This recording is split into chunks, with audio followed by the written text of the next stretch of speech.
5 minutes after 10. Thank you so much for staying with us. And welcome to the second hour of the Eusebius McKaiser show. Just putting on my headphones here. Hopefully you can hear me clearly. If not, I'm sure you will immediately give me feedback on that. Okay, so that was today's open line. Some really interesting issues that came out of it, but the show must go on. And as promised, this hour we are in conversation, of course, with Nic Catzavelos, who is Adam Catzavelos' brother. And this follows that video of Adam that he had taken of himself, had distributed, and then it was leaked on a beach somewhere in Europe, giving a fake weather report, including saying that it's a great day because there are no kafirs around. Now, there have been incredible outpouring in once that particular video went viral from South Africans. Businesses have cut off ties with the family business as well. And Adam hasn't, I don't think he's back yet in the country, I'm not sure. But certainly the family obviously then issued a statement saying that, in fact, what will now happen is that his minority shares will, as soon as practically possible, will in fact be got rid of, and that he's no longer the employee of the family business as well. And the family hasn't really spoken to broadcast media. There was something in the Sunday Times yesterday, an interview in part with Nic, but I had asked Nic, with the help of a colleague of mine, to come to the studio and to engage me on some of the issues around this particular incident that has happened. And I'm grateful that he has agreed to do so, to come to this platform rather than to another platform where, I don't know, the conversation might be safer. So let me be very clear what will happen and what won't happen. Okay, firstly, you can watch this on the 702 Facebook page. We're live streaming there. I'm not going to jump down the guy's throats. I'm not going to lacerate him. If you're looking for a lynching, go somewhere else or do it yourself. I'm not the head prefect of fighting racism. I'm going to treat the guy with dignity. However, that said, there's also no agreement between me and Nic that any question is off bounds. What I gave him my assurance on when we spoke telephonically a couple of days ago is that if he doesn't want to answer a question, then he doesn't have to. Obviously, he doesn't have to. He elected to come into this space, but my journalistic duty is to ask all the obvious questions in your head. But the broader issue we want to get to over the course of the hour is in particular to talk about family dynamics. And like I said to you on the open line today as well, I've got a deep interest around our relationships with siblings, extended family members, and then also understanding how do you square not wanting to throw a sibling under the bus with deep empathy for the victims as well. That's a very complicated issue. For me, that's probably going to be the nub of the issue this hour. But you can tweet me the questions you'd like me to put to him at Eusebius, at Radio 702, at Cape Talk. SMS me 31702 31567 or give us a call, and I will pick up what the most important issues are that you think we should be engaging. Nic, good morning to you, and thank you so much for coming in. Good morning, Eusebius. How are you feeling? I am very, very nervous. I'm terrified. I'm a very private person and don't like really being the center of attention. So this is not my most comfortable space. Yeah. Well, thank you for agreeing to this conversation, Sure. Agreeing that it's an unscripted conversation. And from my side, obviously, I will respect anything you don't want to answer. And we've agreed on what issues we do need to get to. I wonder whether we can just start with some of the factual questions before we get to the issues affecting the entire country. When this video surfaced of your brother, how did you first come to know of it? Okay, so it was a normal work day for me. It was a Monday and pretty busy day, and I saw a WhatsApp voice message from my brother, and this was roughly at 12 o'clock on Sunday. I ignored it because I was busy. Eventually listened to the message, and the message I could hear he was in a flat panic, and he said to me that he had sent a video to a WhatsApp group of friends of his, and somebody had sent it and it landed up on Facebook or Facebook Messenger or something, and he was in a total panic. I asked him then to send the video to me. At which point, when I saw the video, I couldn't believe what I was seeing, and at that point realized that this thing was going to blow up. Even though it had gone nowhere near mainstream media, I knew that this thing was going where it has gone. He was looking for help. I said to him, clearly, there's absolutely nothing I could do for you. What's going to happen is going to happen, and you're going to need to, and I'm also going to need to ride the storm. Yeah. Yeah. So when you see the video, you obviously react to it and you can't choose which hat you wear. But we are complex individuals. So you watch that as a South African, you watch that as a brother, you watch that as a business partner. You know what I mean? Like in Nic comes together many different roles. Be that as it may, to the best of your recollection, what thoughts came into your head when you heard the content of the speech? And I know that this is it's something that keeps coming up here, that because my brother has made this video, that this is a normal discourse, or I don't know what it is that people think that happens within my family. It isn't. I would say the first thing that occurred to me was, who the hell would be sitting on a beach in paradise making a video like this? I actually just could not believe what I was seeing. You know, I don't. I was horrified. I don't really know what else to say. I was really totally shocked. It's disturbing, to say the least. Yeah. Were you surprised? You know, I know it's going to sound like I really was surprised, because it's the first thing being is it's not language that is generally used. It's not a word that I hear often anymore. That's firstly. I didn't receive this video personally, and it's not the kind of video that my brother has ever sent to me before. There's 7 years age difference between us. We don't really have the same friends. I was very, very shocked when I saw it. Yeah. What is he younger than you? He's 7 years younger than me. You know, there's an interesting distinction that we make between a racist character and an action that is racist, if one wants to really penetrate into a discussion around racism. Now, in my opinion, I'm speaking now just as Eusebius and as someone who's written a lot about race, I think it is possible sometimes for one to not be a racist person and say or do something that is racist.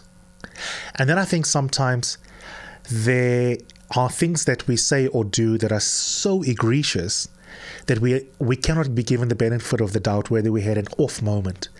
And there aren't many things in that category. So, for example, I might tell an off-color joke about women. We can't yet conclude that I'm a misogynist, but we can say Eusebius said something misogynistic.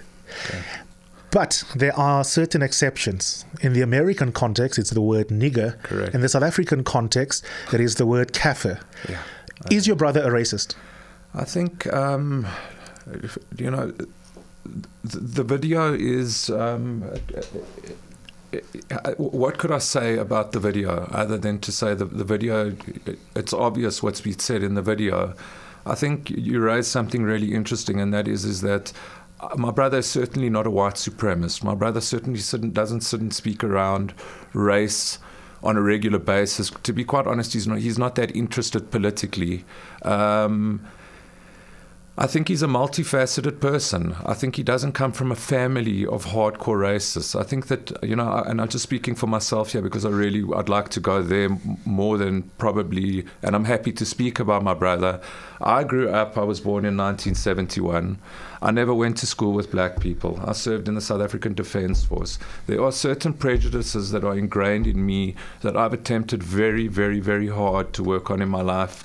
And they also, it's not like a baptism that they go away. They're things that you need to be aware of constantly because they lie so deep that, you know, they kind of, it's a blind spot that's within a lot of us, I think, that you need to be vigilant and kind of aware of. It's just, you know. Look, I want most of this hour to be about you. That's our agreement, and about your family. I'm happy to. But our families are also weird things, right? And we have different levels of comfort talking about our families publicly. It's a very weird thing talking about your family public. I mean, I've written extensively about my family in all of my books, and some of them are very uncomfortable. Some are even unhappy that I've done so. But I own my own truth as a writer, right? Okay. And one of the stories I sometimes share, which is racism light. It's racism for sure, but it's marginally less egregious than the K word, and it's the story I've told of my mother in a ironically poor colored community, where you would think there would be affinity between poor colored people and poor black people because they share a similar class status in the 1980s. I'm a similar age as your brother, and when we didn't want to sleep at night, my mom would say stuff to me like, Eusebius, Die Bantus gaan julle kyk as julle in die vensters toemaak, right? Now, I recognized that was racism on my mom's part. Correct. That was racism. It's very painful to say that. She has long ago passed away. I love her deeply, but I recognize that there is incredible racism in my family, even while there are, in theory, affinities between poor or working class colored people and black people. Why, out of interest, and take us into your heart, Sure. do you find it hard to say unambiguously, my brother Adam is a racist? Okay, so let me just put a couple of things into perspective here, because you want to talk about family. My family has not only been ripped apart, but to the point that people were very upset with me for coming on here to speak about this. My parents left to go overseas yesterday. My father and myself barely said goodbye to each other. I grew up in a family where we look after each other, and it's very difficult for me, you use the term, to throw my brother under the bus. I love him. I'm unequivocally supportive and love him, and I see him as a whole human being. For me to unequivocally say that he's a racist, I find it very difficult to say that, although I would say, yes, there is racism within him. So, if I look at the last conversation that I had with my brother, which was on Saturday night, we had major conflict about me coming on here, and specifically around this issue. I'm not going to lie, it's extremely difficult for me.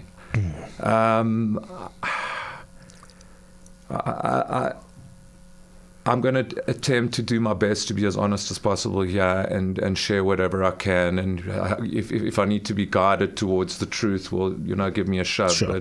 I'm battling with this. It's Before we easy. take our first break, and after the break, we're going to talk about family directly, which is a centerpiece of this conversation. I just want to get a couple of other factual things out of the way. Can you just tell us, to the extent that you are comfortable, what has life been like for the family since this video surfaced? What have been the effect on your businesses as well, and relationships with both business colleagues, but also family, relatives, and friends? I think, listen, it's been a double-edged sword. I mean, from the perspective of family, we've really bonded, and we've shifted, and we've gone through the gamut of support, of fighting, of screaming. It's taken all the family dynamic and bubbled it up to the surface in many ways. I think we will still be a family at the end of this. In terms of business, my business doesn't exist anymore. 20 years of business, and I have no anger towards my customers. They have been forced into a position where they can no longer purchase from us. That is the nature of what's happened here. My staff members are terrified. I have spoken to them regularly and met with them. From the business perspective and on the factual side, I'd like to get this out the way so that we can move. As me and my father have sat down, we're trying to, the only way we can see to kind of make this wrong right is we want to take my brother's shares and create a trust and give them to the employees of the business, to an employee equity. I'm not going to say that is not selfish as well. I've got a family to look after, and I need to protect my interests. So that is the best way that we see fit to kind of remedy this wrong. In terms of my other business, and this is also very, very relevant, the smokehouse is not a Catzavelos business. There are other partners involved. I'm removing myself entirely from the business. I'm removing myself as a shareholder and as a director with no compensation.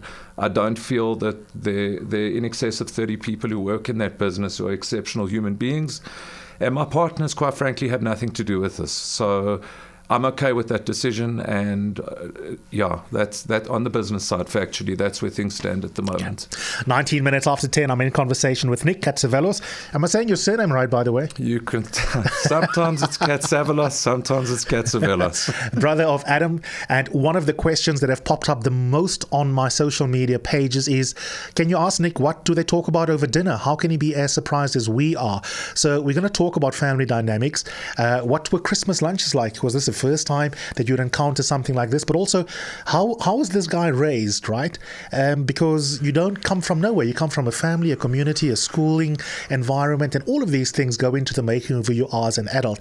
And yet, as a philosopher, I also think to myself, but at the same time, and you heard the same on the open line with Dali Tambo and his sister, we also have our own agency. There are profound differences between me and my siblings. So where does family culpability end and individual responsibility start? Let's explore that on the other side of this. Eusebius McKaiser on your number one news and talk station. 22 minutes after 10, and I'm in conversation with Nic Catzavelos, who is the brother of Adam Catzavelos. And of course, by the way, this interview is not just awkward for you, it's also awkward for me. I get tweets like this one from this idiot, Kurisani, who says, so are you going to interview every family member until we feel sympathy for Adam? No. But it is my journalistic duty to go to a story that is of public interest, especially if I feel as a broadcaster that it occasions an opportunity to talk about South African realities. And my politics on race are very clear. The person here who's in greater danger in this conversation is probably Nic, because I've got the material and understanding of racism as a black person with which to be incredibly hard on him. So please put aside your own prejudice about what the point of this interview is, or give me a call and you and I can take it up after Nic has been here. Natalie Malchus says he's not that interested politically, but he was pretty interested, Adam that is, in South African politics when he used the K word so easily. Eusebius. Connie says, I sympathize with Nic. I do wish that Adam was the one, however, sitting on the hot seat. We tried to reach Adam. Where is he, by the way? Is he still overseas? Adam is still overseas, yeah. Okay. And then Madlamini says, I refuse to believe that Nic wasn't aware that his bro is a racist, but care. So let's talk about that a little bit.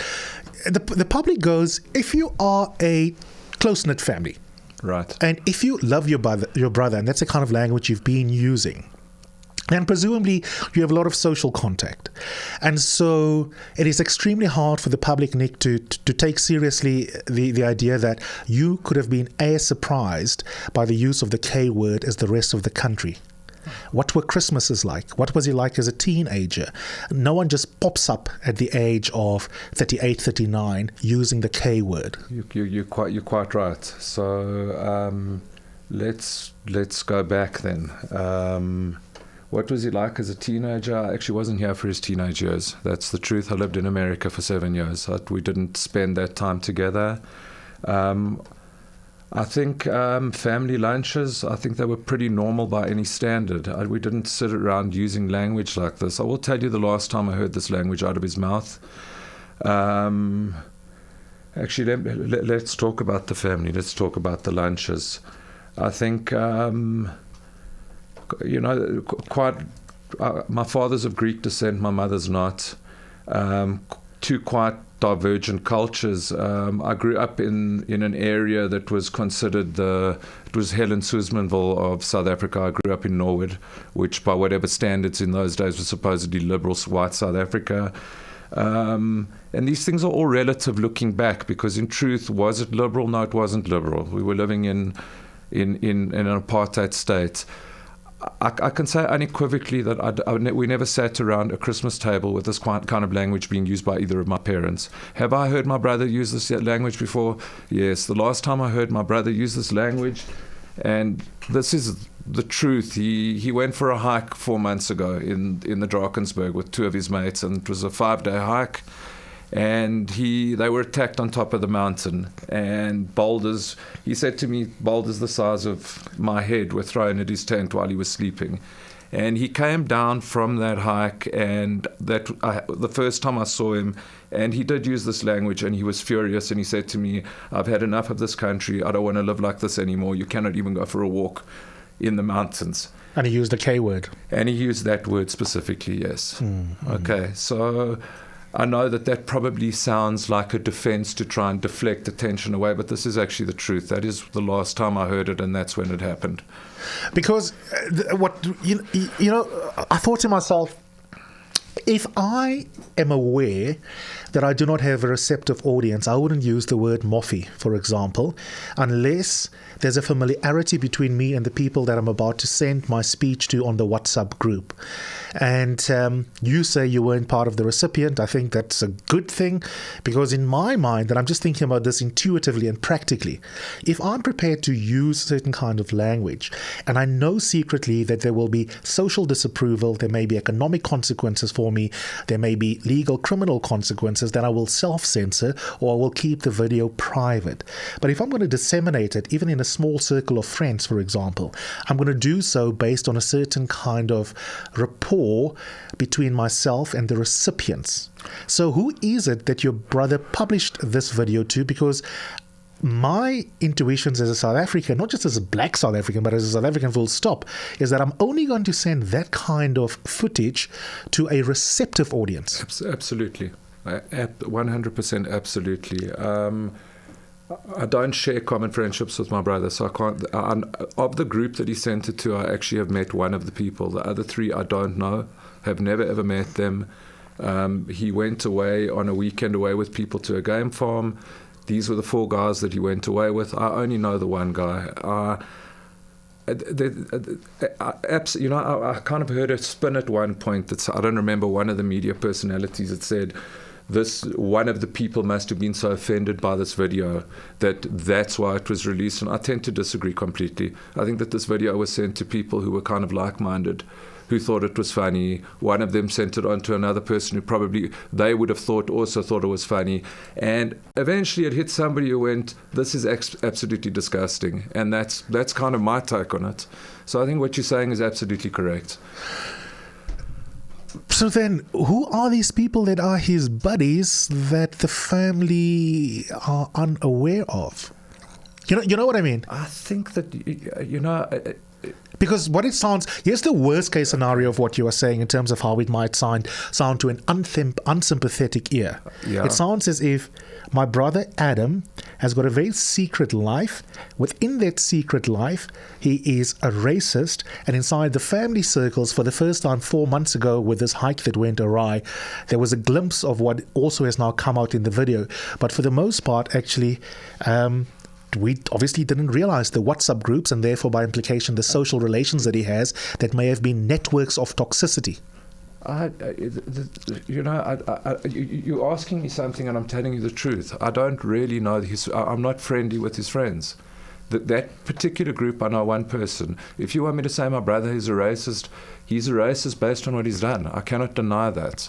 A secret life. I mean, if I look at myself, and I had this conversation earlier because I was thinking, if somebody said to me, do you have black friends? Well, and I say this as for myself anyway, I kind of stopped making friends in my early 20s because my friends were the ones that I made at high school, primary school, the army, and that time in my life. I don't really mix socially in a massive way with my brother or am friendly with his friends. I do know some of them.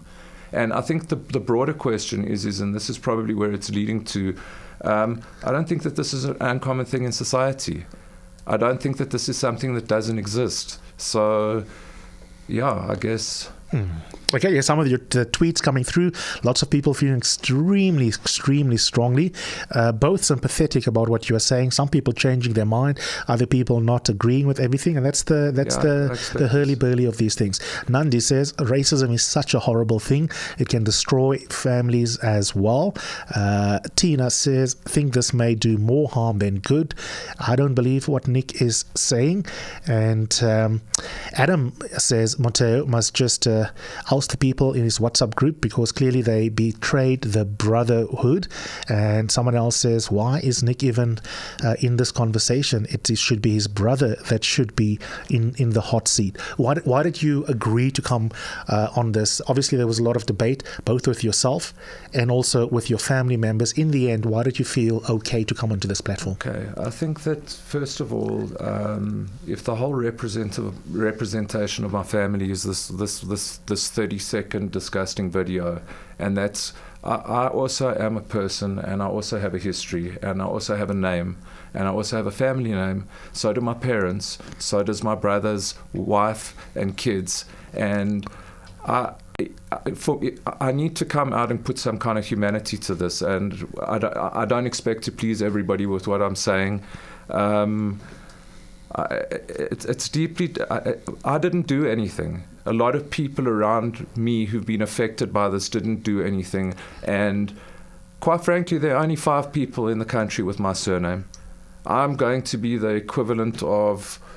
Everywhere I go, the name Catzavelos will ring, like, and I don't want to bring other people's names into it, but a hypothetical, another female racist who had a case fairly recently, and anybody says that name and you know who they are.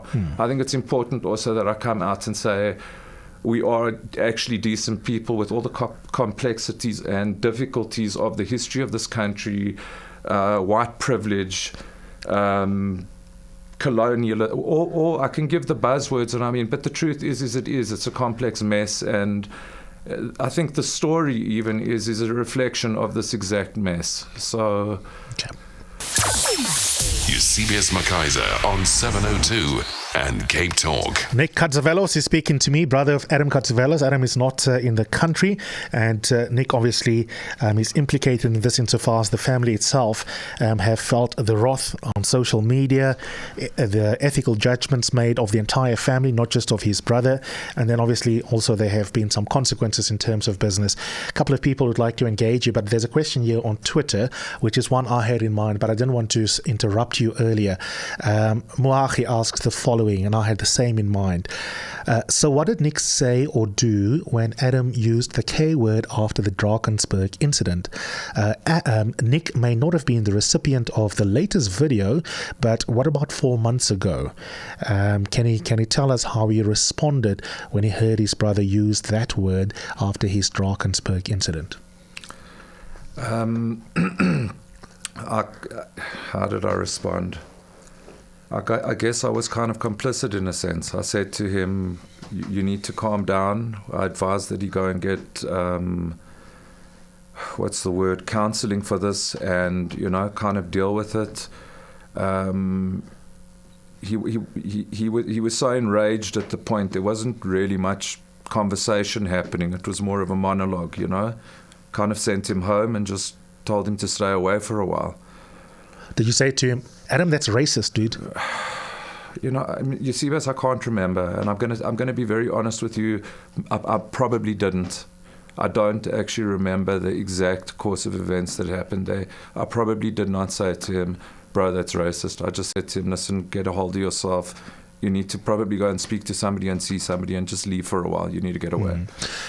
When someone commits an act of violence, physical violence, or language that constitutes psychological violence, right? Then there are victims. So there are different parts to this discussion. There's the family bit. There is your brother and assessing his character, his behavior, ethically and legally. But then the most important people we haven't spoken about, and we're already 2/3 into the conversation almost, and that is the victims, the people who are the object of the speech. What are your reflections on Black South Africans who are in fact the collective group victims whose dignity had been impaired by the now twice usage of the K word? I'll take it to the point where I went to go face the staff. I had a meeting with my staff off because we hadn't reopened the business, and we all met in a park, and the shame for me to have to, I asked them, had everybody seen the video? One of the guys hadn't. I took him aside and I showed him the video, and in truth, I'm so embarrassed, and I cannot begin to. I'm not a black person. I cannot begin to imagine the pain that this has caused for people. But I could see it clearly with the people that I know and that I've worked with for years and years and years. Can I tell you why I'm asking that in part? The difficulty with interviews like this one for me as well, this is not fun. And I have my own journalistic ethics and duties and my own ethical guidelines beyond being a journalist. And one of them is that there's a certain privilege that comes even with being able to speak to a journalist. I had a very good friend of mine, I don't know if he still regards me as a friend, Zaki Ahmad here, talking about his duties in relation to equal education as a board member years ago. But the people who are often not here are the ones who are the actual or the alleged victims. Now, when it comes to the K word, it's a bit difficult because there's no individual victim, but we know that black people collectively are the victims, and they don't get centered. We get a chance to hear your voice, to look at your face, to tell your story, the humanity, the complexity. And I'm just wondering where black people have figured in the family conversations about Adam's video. I guess you'd have to ask black people. I cannot. It's not something that I can really answer for you. Not how black people feel. Right. What I mean is, in the conversations that you've had with mom and dad and the siblings, how much of that conversation has been about Adam as opposed to about the black people that are the ones whose dignity were impaired, if you get what I'm asking? I get what you're asking now, and I think yesterday myself and my wife had a quite heated argument with my parents, saying that what's happened here and the end result of this is Adam actually really, really needs to look deeply within himself and find whatever the damage that he's done is. I mean, it's undeniable, but the truth is you can't be half racist. You can have racism or prejudice within you, but you cannot be a half a racist. It's constantly being vigilant and understanding that you come from an unbelievable place of privilege, that you cannot understand how much damage you do to people because you're so thoughtless in terms of the whole history and Siyanda, good morning to you. What did you want to say? Welcome to this conversation. Thanks, Eusebius. Morning, and to your listeners. And I'd like to say morning to Nick. Good morning. First of all, I stand with Nick. I'm a black South African. And as much as all this has happened, Adam is not a reflection of Nick, but unfortunately he represents the family. In any case, most serial killers, if I can say the least, are never known in the family. We can have dinner, we can all do things, laugh, and tomorrow you hear that so-and-so did something. The person who should be accountable now is Adam. He's not around, and I understand Nick is doing the right thing, but it doesn't make him a racist until we find something, because now we have to be factual. What has happened now has shifted things to a point where Nick and the family or business partners are affected. So the business itself, the entity, is not a racist entity, but now has become overlooked as that. Sianda, can I just stop you there? Hold on. Can we have a three-way conversation as South Africans here, right? So I'm going to challenge you here. I don't know whether Nick is a racist. I'm going to have to see. For me, there are two circumstances under which I judge someone as a racist. The first, if you use the word K, I don't need to know anything else about your life. Okay. And then there's the more difficult second category where most racists will fit in, not by using the word K, but the details of your everyday interactions with other people. Then I can look at a slice of your life narrative and begin to make inferences. So it's a one strike and you're a racist if you use the K word. And then if you don't use the K word, then it's a more complex character judgment. That's my general approach. But now let's bring it back to you and me and to Nick. Levels of complicity also are a matter of degree. If I say, but yes, like, you're so lucky, there were plenty of cafes at Musenberg this morning, then obviously I'm complicit because I'm meeting the one strike and you're a racist criterion. But what about complicity in relation to being vigilant? If my brother used the K word 4 months ago, we should have done more. I am responding because I'm a human being with deep empathy to Nick, his body language, his tone, and unscripted conversation. But there's also a part of me that think, why didn't you call Adam to order 4 months ago? So I want to say the same to you, Siyanda. If you're going to have a black friend who's deeply misogynistic, I don't care if they are woke on racism. If you don't call them out on their misogyny, there is a complicity that will apply to you in virtue of your silence or your lack of challenging them. How does that feature in this conversation for all of us as South Africans? No, that is true, Eusebius, and I will give you that it's the responsibility of the person hearing it. But I'll be honest with you, a friend of mine comes in and is like, hey, these so-called, if I can, these white people did this. I won't. The first response is not to be like, you are being racist. Sure. First response is to assess the situation, because now we're being real. I am not going to be an advocate for racism in a situation. But yes, it could have changed a lot of things, Nick. And unfortunately, maybe at that time, you didn't see it fit, or really, it wasn't about him being a racist. It was about him. Is he okay? Did you get hurt? What was the situation? But I think that should be the conversation, Eusebius, that Sure.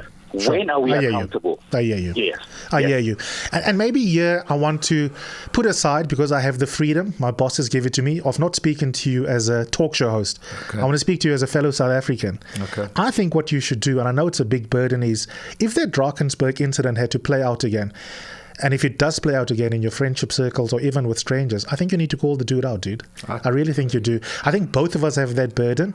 Unfortunately for you, in my opinion, you have an even higher burden as a white South African, for the simple reason that other white South Africans, your brother included, will assume a camaraderie between you on the basis of your skin color, and they will let their guard down in the way that they won't with me, which means, unfortunately for you as Nick, you're going to have many more opportunities to hear that kind of stuff. I think I agree with you. I think also let's to intellectualize these things over and over again, and put a standard that's always the standard on every situation is not human and not realistic. I'm certainly not on my best game all the time. I'm a pretty flawed human being. I don't have all the answers all the time. Sometimes I don't want to have the confrontation either. It's training. It is training, and it's constant vigilance. draining. It's also emotionally draining. Sorry, draining. It's extremely draining. And, you bring up the situation around my brother after the hike and what had gone on. And the only analogy that I could really use is, at that point, with the kind of anger and rage that was going on, and I'm not going to say that either way I would or wouldn't have said something, you can't have a rational conversation with somebody when they're that angry, when they're that frightened, when they're that whatever is going on emotionally charged. So I'm not defending myself. I think I have taken, from my perspective, I've done a lot of work in my life around the race issue. I personally have looked deeply into this, and that can sound like speak on radio. That is the truth, and I'm certainly not perfect at this, and I don't claim to be. I hope going forward I can do the right thing, but I would pretty much guess that there are going to be times where I'm not going to get it right like anybody. Sure. So, yeah. Stephen, welcome to the show. Thanks for calling in. Thank you, Eusebius. I just wanted to comment. It's coincidental what Nick just said. I've sat in training circles with Nick, working on diversity and white privilege and so on, and it's tough. Nick's done his work, I've done my work, and I said in the past tense, but it's in the present tense. It's all the frigging time. It's so difficult. As a white South African, being brought up in a certain way, in a certain culture, and wanting to change that kind of what's inside. It's just this being constantly aware and failing sometimes. And I don't know Adam, so I can say it straight. I think Adam's a racist. I just want to commend Nick on his courageousness coming on your show. I would think that's a very scary place to be. Okay, thank you for that, Stephen. Don't worry about the tears. Tears are good. Just speak from a place of honesty for me, Nick. Obviously, Stephen knows you quite well. That's why I called in to testify to some of the work you've done on yourself. Ndaba, good morning. Morning, Eusebius. Eusebius, last week we had a conversation with, I think it was Stephanie and Tim. Yes, that's right. And at the end of the conversation, I said to you, they need to help us find the white people who are willing to have these difficult conversations. Yes. And while I'm not going to defend Nick, and good morning to you, Nick. Good morning. Or his brother or his family, I don't know enough about the situation.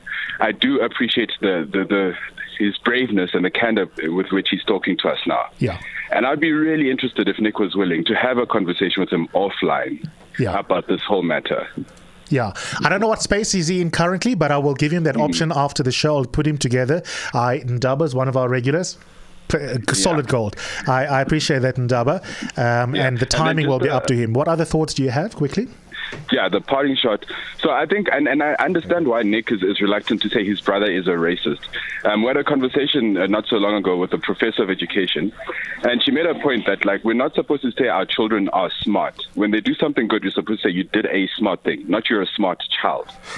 And by extension, I've noticed in recent conversations I've had with women, when they say to me, "Oh, Ndaba, what you just did is rapey," it's very easy for them to say that, to say what you just did is rapey. They're not calling me a rapist, but it's a lot more palatable, and it puts me on guard to say, whoa, maybe I need to check my actions. I agree, but let me challenge you there, right? Yeah. So it's double edged. So here's the thing, and I get what Nic is saying and I applaud him for saying let's not intellectualize this. I'm not intellectualizing it. Unfortunately, as black people, we experience racism so much that our ability to speak about it with incredible conceptual detail and finesse is not because we're being intellectual, it's because we know this thing at a high grade level, because we're the objects of racism. I do think there's a problem with not using identity language. I think one can be a racist, and that means you obviously do racist things. I also think it's possible to not be a racist and say things that are racist, if you know what I'm saying. Yes. So when I say to another guy, when I say to a guy, don't say rapey stuff, it can also let you off the hook by not asking you to examine your character. As far as I'm concerned, that video from Adam, as painful as it is for Nic and the family, it makes him a racist character, a racist person. And I don't think just because we have some humanity that we are hearing and empathy for Nic the brother, that we must dilute what it is that we are judging Adam for. I think if someone tells a joke about Bantus, that word doesn't have the same history, then you can say that is a racist-y thing, the equivalent of rapey. But in this case, his character has to be indicted. 100% when it comes to this particular case, but I'm talking in the broader sense that we need to start saying these things more often. So 4 months ago, he might not have been able to say, brother, I think you're racist, but he could have said, that's a racist thing. Sure, I hear you. So I'm not saying in when it comes to Adam, I think Adam has gone, 0 to 100 real fast. But when we're having these conversations around the braai and the table, that we should start saying, I'm not calling you a racist right now, you haven't done enough, but what you just said is very racist. Sure, I hear you. Thanks, Ndaba. Beautiful intervention. Eusebius McKaiser on your number one news and talk station. Nic, there is an opportunity that comes with this stuff, right? We don't invite trauma into our lives, but when it does happen, you mustn't squander the opportunity. You've got children. How old are they? And what kind of conversation are you having with them about Uncle Adam? Okay, my children are 11 and 8, boys. So when the video first hit, they could see that we were deeply disturbed, and the whole kind of household that erupted. My Nozi, who works for us, Mike, who works for us, everybody was engaging, and they said to us what's going on. And we took the decision to sit them down and show them the video, and kids they process differently, so they looked at the video, they kind of walked off, went and played a game again, and a day later my oldest came to me and said to me, Dad, why did Addy, he didn't actually understand what we had to explain to him, he didn't know what the word was. My wife had a conversation to explain it to him. I still don't think he actually understands because he doesn't understand the context. He came up to me and he said to me, Dad, why would Addy say something about this when I've got friends? And he mentioned a few of them, Tabo, Tando, etc., etc. It's been that they don't respond immediately. They kind of a day or two later will come up to you and sit down and cry and have a conversation. And it's been unbelievably traumatic for them. I don't know what else to say. And I think that they don't have kind of the skill set because they don't even have the understanding of what's really happened here. Do you feel complicit, or do you think that it's unfair for anyone in the public who might be so inclined to think that there is moral complicity on the part of the family? I think that what's done is done, and I don't think that my children or my brother's children by any means deserve any retribution by this. If I was complicit in any way, well, then people can have that opinion, and if there needs to be a consequence, that may be the case. But in terms of the children and people who indirectly are related to this, business associates, staff, they cannot, it's madness. It doesn't make sense. We'll take a final call and then we'll wrap it there because the hour has just flown by. Okay. Bridget, good morning to you. What did you want to say? Good morning. How are you, Eusebius? We're extremely well, Bridget. I'm good, thank you. I just wanted to say that coming from somebody who knows both sides of the world, because I've got a mixed race family, right? My husband is Swiss. And when you deal, and we've got a couple of white friends and so forth, and what he's saying is that he was surprised on 4 months ago when he had shown signs of being racist or anything like that. I honestly do not believe that, because a person doesn't change overnight. It doesn't go from 0 to 100 overnight. There's always somehow there's always those slows. That's all it takes place around the braais. I've heard it, because at some point they forgot that I'm actually black. So I don't feel that what Nic is saying is the complete truth. In terms of the fact that he was surprised about what's going on with his brother. I honestly, coming from a black person, I'm also, when you ask that question, actually, how do you think it affects us? Honestly, it's such a demoralizing feeling inside of us that what Adam said, it's actually what white people, not all of them, but most white people are thinking, and it's what they're feeling. What he said is nothing new. Okay, let's give him a chance to respond. So Bridget's view is there must be an evolution in someone's belief system.